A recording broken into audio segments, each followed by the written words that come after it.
पंचायत मंत्री एवं ग्रामीण विकास मंत्री महेंद्र सिंह सिसोदिया का पुरानी जज्जी बस स्टैंड लोकार्पण समारोह के दौरान दिया गया बयान इन दिनों काफ़ी चर्चाओं में है।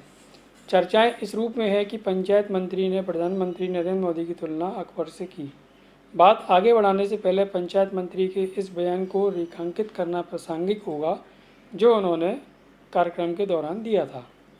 बयान यह था कि वो बोले कि अकबर इसलिए बड़ा था कि उसमें रत्न छाटने की क्षमता थी।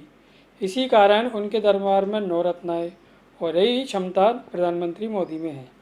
इसलिए प्रधानमंत्री ने सिंधिया के रूप में सर्वश्रेष्ठ हीरा नागरिक उड्डयन मंत्रालय के लिए चुना है।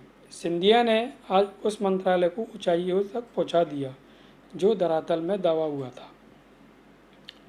शब्दों का थोड़ा बहुत हेरफेर छोड़ दें तो पंचायत मंत्री ने यही कहा था। उनके इसी बयान पर पिछले 3 दिनों से बवाल खड़ा किया जा रहा है।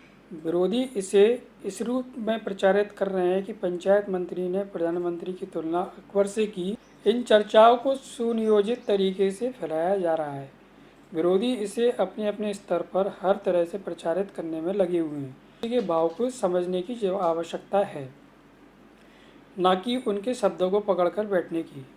उद्देश्य यहाँ सिर्फ पंचायत मंत्री का पक्ष रखने का नहीं है, बल्कि सच को स्वीकार करने का है कि उनके बयान को एक एक शब्द को पढ़ा जाए और वे किस रूप में प्रधानमंत्री मोदी, केंद्रीय मंत्री ज्योतिरादित्य सिंधिया और अकबर का जिक्र कर रहे थे। खुद पंचायत मंत्री सिसोदिया ने अपने इस बयान को लेकर कहा कि शब्दों की जगह भाव को समझने की आवश्यकता है। उन्होंने कोई तुलना नहीं की है, सिर्फ शब्दों की समझ का फेर है। प्रधानमंत्री की तुलना किसी से नहीं हो सकती। ये वो एक राष्ट्रभक्त हैं और हमारे देश के लिए एक अवतार के रूप में। ऐसा नहीं है कि विरोधी शब्द और भाव के इस अंतर को नहीं समझ रहे, समझ वह भी रहे, किंतु राजनीति बस बयान को गलत तरीके से प्रस्तुत कर हवा देने में लगे हुए हैं। यहाँ 2 कहावत इस समय स्मरण हो रही है। पहली बात का बतंगड़ बनाना और दूसरी राई का पहाड़ तैयार करना। इस मामले में यही कहावतें चरितार्थ हो रही हैं।